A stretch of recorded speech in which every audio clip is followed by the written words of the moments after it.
దుర్గం అంటే అర్థం ఏంటనంటే చాలా కష్టమైనది అర్థం. దుర్గా అంటే అర్థం ఏంటనంటే కష్టాలు ఏవైనా ఆవిడ్ని పట్టుకుంటే ఆవిడని దాటే రావాలి మన దగ్గరికి, అంత కవచంలా నిలబడుతుంది దుర్గమ్మ.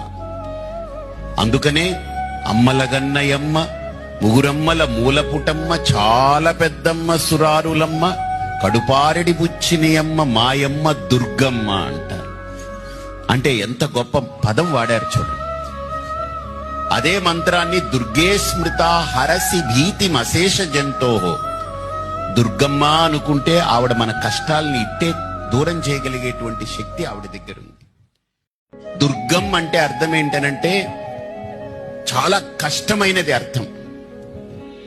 దుర్గా అంటే అర్థం ఏంటనంటే కష్టాలు ఏవైనా ఆవిడ్ని పట్టుకుంటే ఆవిడని దాటే రావాలి మన దగ్గరికి, అంత కవచంలా నిలబడుతుంది దుర్గమ్మ.